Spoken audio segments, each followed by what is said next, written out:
Graça e paz, queridos. Aleluia, glória a Deus. Amados, nós vamos continuar na nossa viagem com o evangelista São Marcos. E hoje nós estamos no capítulo 4. Nós estendemos um salto por conta da Páscoa e estamos retornando ao capítulo 4.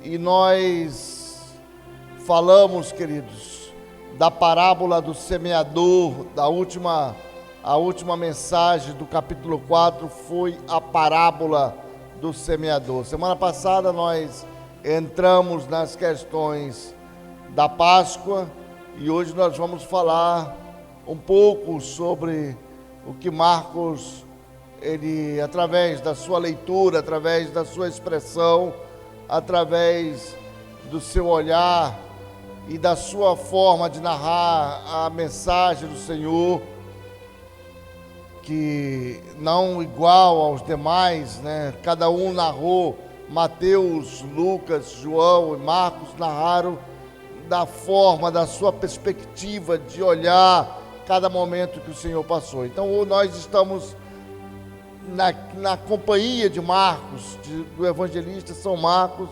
trazendo esse estudo para nós. E hoje está no capítulo 4, versículo de número 25.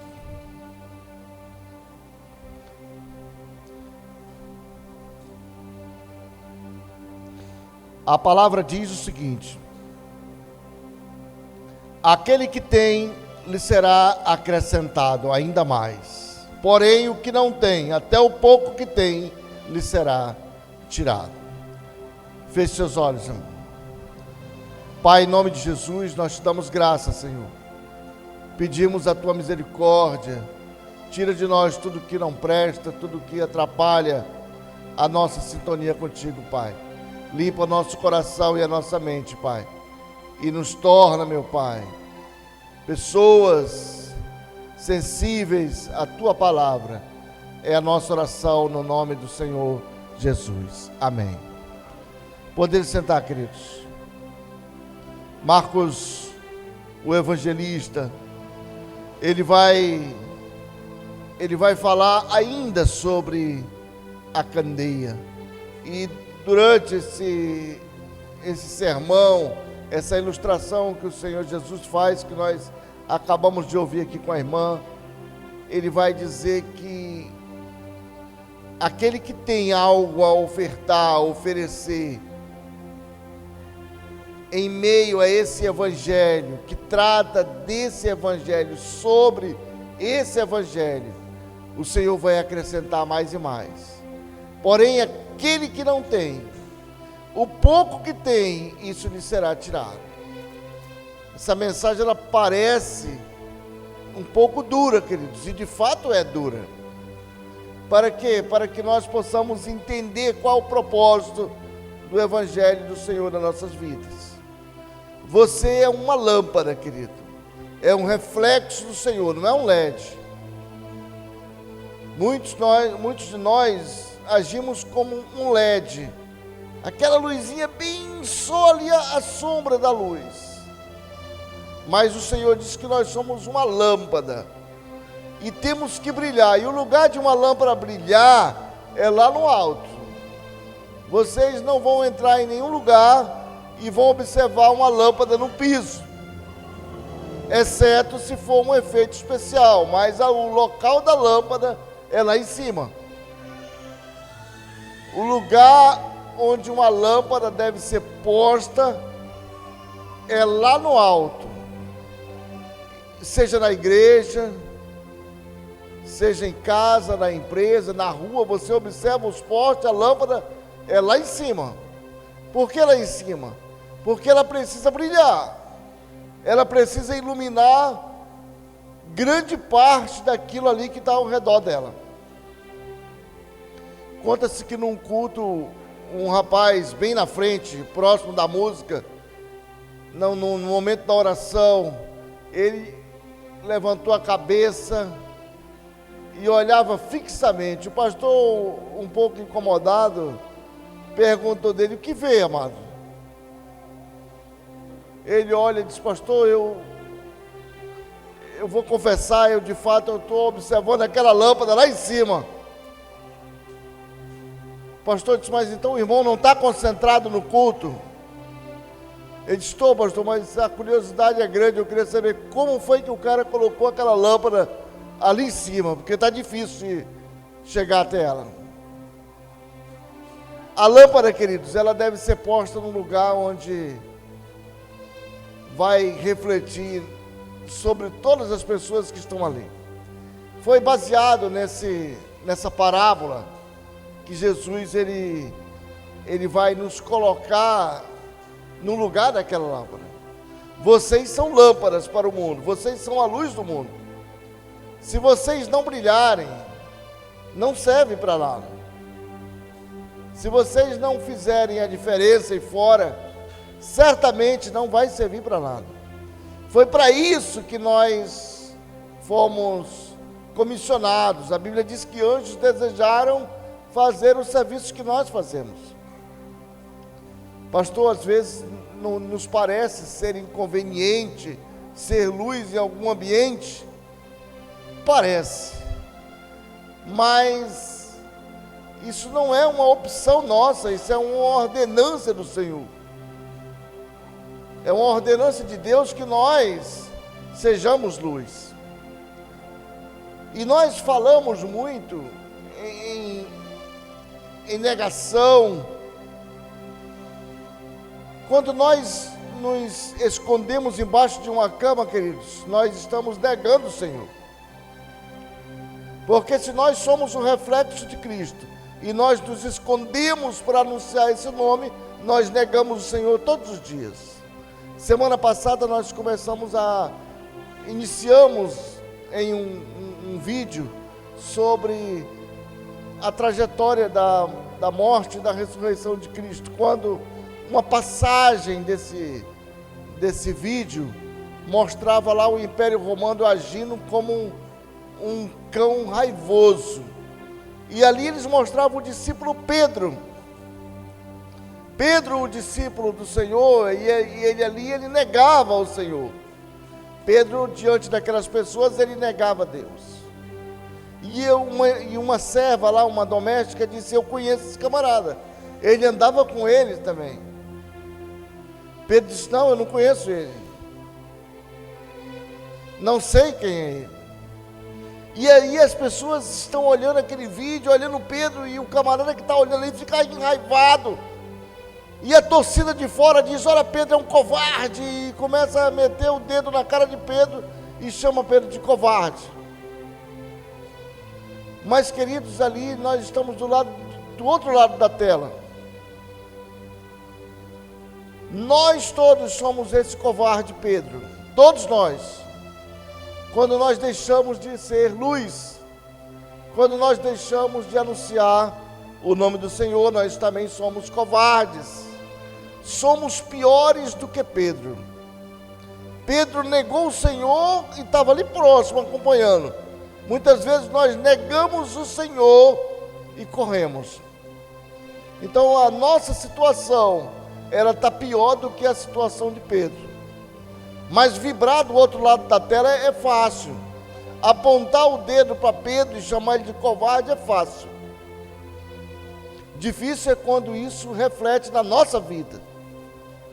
Quando nós negamos o Senhor, quando deixamos de anunciar o nome do Senhor.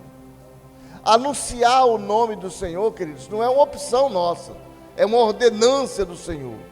Esse mesmo Marcos, lá no final, ele vai dizer o seguinte: ide por todo mundo e pregue o Evangelho. Aquele que crê será salvo, quem não crê já está condenado.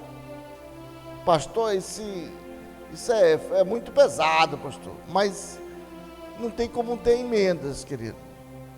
Foi isso que o Senhor disse. Não dá para emendar, não dá para suavizar. Eu queria muito suavizar, mas não tem como suavizar nada. A palavra ela é bem direta. Olha, vocês devem pregar o Evangelho. Vocês devem anunciar, não é uma opção. Ah, será que dá para mim ir? Se não der, vai fulano, vai ciclano. Não. Foi para mim, foi para você, foi para nós. Nós precisamos anunciar esse evangelho. Pastor, mas tem pessoas que não gostam. Eu não estou nem aí se ele gosta ou deixa de gostar. Não vai fazer diferença para mim. Eu creio naquilo que eu prego. Se eu creio naquilo que eu prego, eu tenho que viver aquilo que eu creio. E para mim viver isso, eu preciso anunciar essa palavra. Foi isso que o Senhor deixou para nós.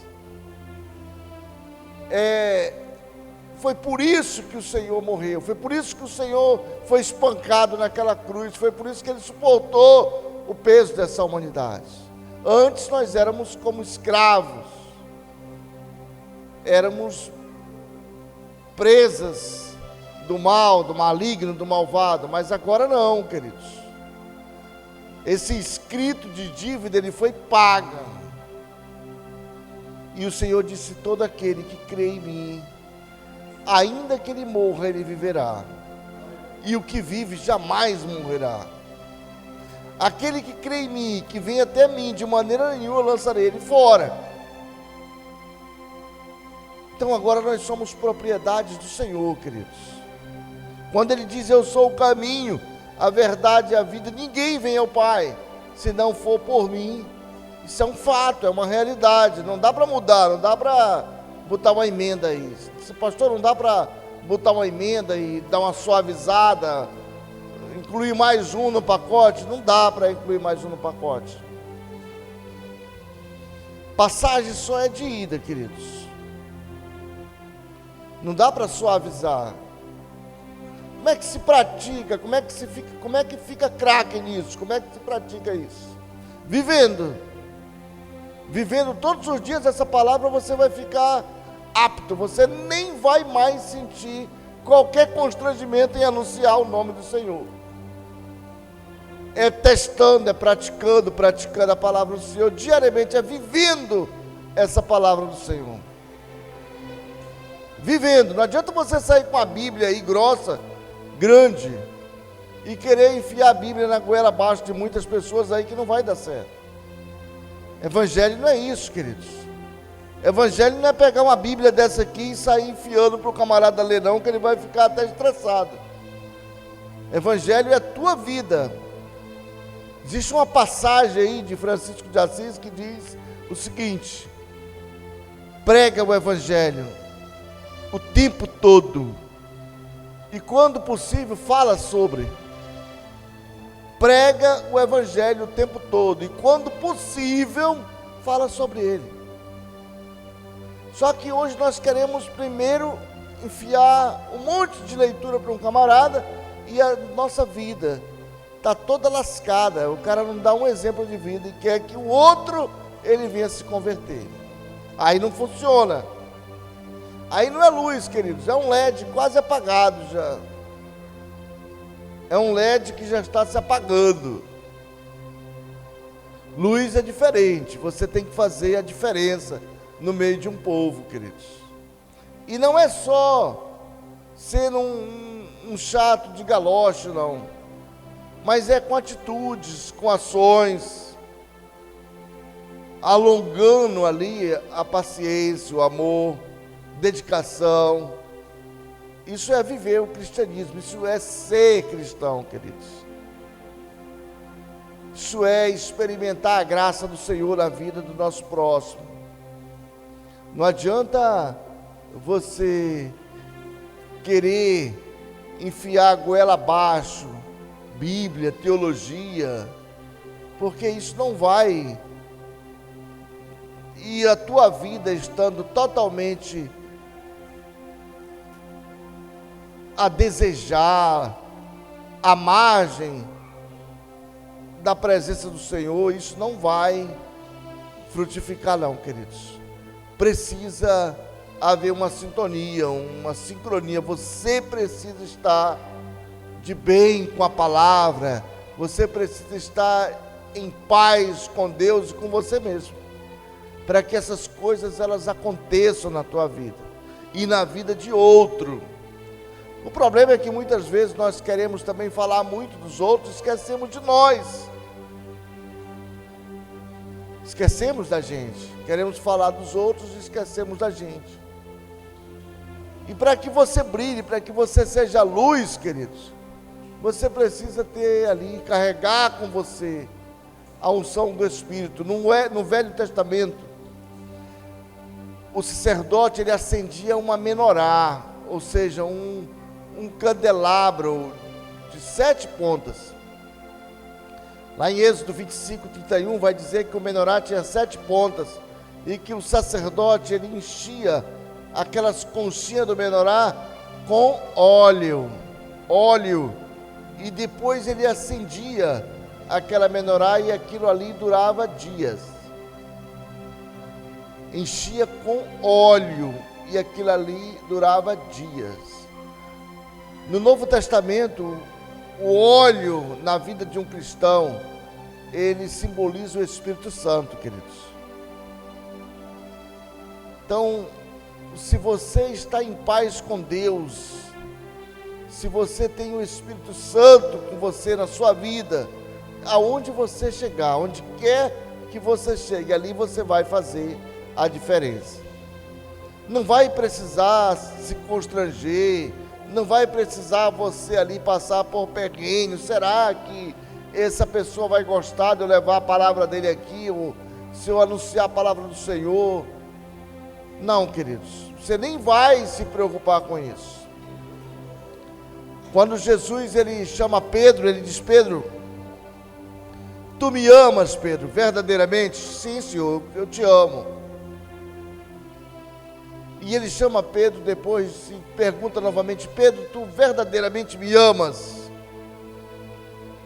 Pedro para ali e diz: Senhor, tu sabes que eu te amo. E Jesus chama Pedro pela 3ª vez e diz: Pedro, tu verdadeiramente me amas, Pedro? Pedro, Senhor, tu conheces todas as coisas, tu sabes que eu te amo. E Jesus disse: então apacenta esse rebanho, Pedro, porque quando tu ficar mais velho, as pessoas vão te levar por lugares que tu nem sonhou em passar por eles. Tu será levado pela mão de outros, e muitos te guiarão por caminhos que tu não queria ir. Ele disse isso anunciando a morte de Pedro, queridos. Mas esse é o Evangelho do Senhor. Ele pergunta para Pedro 3 vezes, porque Pedro negou ele 3 vezes. 3 vezes antes que o galo cantasse, Pedro já havia negado o Senhor. Jesus foi paciente com Pedro. Poderia ter chegado lá com Pedro depois e falado com ele: cara, tu foi covarde, Pedro, tu me entregou ali, tu me negou 3 vezes. Tu disse que não me conhecia, rapaz. Poderia ter pego pesado com Pedro, mas o Senhor prefere perguntar para Pedro se realmente Pedro amava ele. Esse Pedro, queridos, que negou Jesus há 2000 anos, ele continua dentro de nós, todos os dias, quando nós nos acovardamos, negamos o Senhor. E negamos e olhamos para Pedro e criticamos Pedro. Chamamos Pedro de covarde. E o camarada pula, estrebucha, pisa no chão e critica Pedro, enfia o dedo na cara de Pedro. E ele também é um covarde, porque ele nega o Senhor. Ele se esconde por trás de uma capa qualquer, de um assunto qualquer, mas ele nega o Senhor. Ele chega num ambiente, ele fala sobre tudo, sobre sexo, droga, futebol, o que mais que rolar, mas ele se esquece de ver e de saber que ele é cristão. Ele se lembra que ele é cristão quando ele chega num culto. Aí ele lembra: eu sou cristão, olha. Nem lembrava. Ou então quando chega domingo, ele diz: eu sou cristão. Ou então ele vai lembrar que ele é cristão quando ele vê um pastor, a pastora, os diáconos da igreja, ele vai lembrar: eu sou cristão. Quando ele chega no templo também, ele lembra que ele é cristão. Por isso nós falamos muito aqui que a visão da igreja, queridos, A visão da igreja é ser um sinal vivo do reino de Deus, levando o evangelho todo ao homem todo, além dos limites do culto, do templo, do domingo e do clero. É lembrar mesmo para o indivíduo que ele é crente, que ele vive, ele deve viver isso. E não é uma opção. É uma opção, pastor? Não tem opção. É uma ordenança do Senhor. Para que nós possamos todos os dias entender que precisamos frutificar, precisamos dobrar, nós crescemos e precisamos aqui levar a imagem do Senhor através da luz do Senhor. Alguém vai olhar para você e vai ver o reflexo de Cristo na tua vida. Mas se você não reflete Cristo na tua vida, precisa fazer uma reanálise, uma reavaliação da tua vida cristã com o Senhor, queridos. Não adianta dizer que você é um cristão se você não reflete nada sobre o Senhor. Você não move uma palha para dizer que você é cristão. Muito pelo contrário, você cria antipatia com as pessoas. E vai criando antipatia com as pessoas todos os dias. E isso não é vida cristã, queridos. Você está se enganando. Você está se enganando e está enganando o seu próximo também. E a gente precisa acordar. Jesus vai dizer, olha, vocês precisam rever aí os conceitos de vocês, todos. Porque eu tenho dado para vocês aí dons maravilhosos. E digo para vocês que se vocês praticarem esses dons serão multiplicados. Mas se vocês deixarem essa luz apagar, até o pouco que restava lhe será tirado. Então é preciso, queridos, que nós acordemos para essa realidade de vida. Vivamos esse evangelho pleno, em plenitude de vida. Porque o pior homem é aquele que engana ele mesmo. Não adianta ele achar que ele engana Deus, ele não vai enganar nunca, jamais ele vai enganar Deus. Ele está se enganando a si mesmo. E esse é um estágio muito mau da alma do homem, queridos, quando ele passa a enganar ele mesmo. Mas quando ele reconhece que ele precisa de uma mudança, que Deus está dando ali uma chacoalhada nele, e que ele precisa sim fazer a diferença no meio do povo do Senhor, precisa fazer a diferença. Isso é bom para ele. Isso é muito bom para ele. Nós estávamos comentando quando, se você é um médico, você chega na casa de qualquer pessoa, o cara cola em ti e diz, doutor, passa um remédio aqui para mim, que eu estou sentindo aqui algo, eu venho sentindo isso, eu venho sentindo aquilo, e ele fala alguma coisa. Se você é músico, alguém diz, cara, toca uma música aí para a gente, vamos alegrar aqui o ambiente. Se você é um comediante, o cara diz, olha, conta aquela piada. Mas quando o cara é crente, ele se esconde ali, ele fica com medo de alguém perguntar alguma coisa dele. Ele se acovarda. Ele fica com medo, ele treme todo e não anuncia. O cara passou 2 anos no exército, disse, cara, me livrei, olha, quase que a negada descobre que eu era crente ali dentro. Ele tem um medo muito grande, queridos. E isso entristece o coração de Deus, entristece o Espírito Santo do Senhor. O cara fala tanto em igreja, em religião, ele diz que ele conhece isso e aquilo, e ele se acovarda diante de Deus e diante dos homens. Ele não tem coragem sequer de anunciar algo bom do Senhor. Isso precisa ser mudado, queridos. Precisa ser mudado. Porque se alguém dali, ele passa a não mais existir, a Bíblia diz que o Senhor vai requerer das tuas mãos o sangue daquela vida ali. E muitas vezes nós acabamos de nos despedir de uma pessoa, e de repente você ouve a notícia, olha, fulano morreu. E a Bíblia diz, e o que tu fez por ele? O que tu anunciou por ele, para ele? Nada, Senhor, fiquei com vergonha ali, achei que eles iam me retalhar e não iam me receber mais. E o Senhor disse, o sangue dele será cobrado de ti.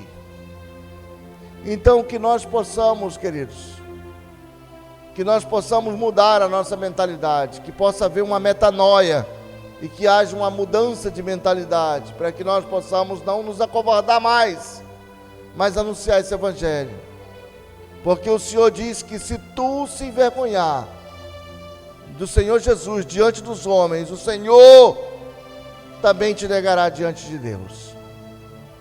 É uma condicional, queridos. Jesus disse: se tu não veste a minha roupa, tu não é digno de mim. Se tu não come a minha comida, não bebe o meu sangue, tu não tem parte comigo. Nós queremos ter parte com o Senhor, mas nós não queremos compartilhar daquilo que o Senhor tem nos dado, daquilo que o Senhor tem nos comissionado. E essa mudança precisa acontecer nas nossas vidas, querido. Precisamos gerar filhos espirituais para o Senhor. Parar de andar só. Você precisa dizer para Deus: Senhor, eu preciso parar de andar só. Já andei muito só na minha vida. E quando muito mal acompanhado, eu preciso gerar filhos espirituais, porque eles serão o futuro da igreja. Que o Senhor possa nos abençoar grandemente, queira nos abençoar grandemente, queridos. E que você esteja com o coração aberto para receber essas bênçãos do Senhor. Que Deus te abençoe e te guarde, em nome de Jesus. Fique de pé e vamos orar, querido.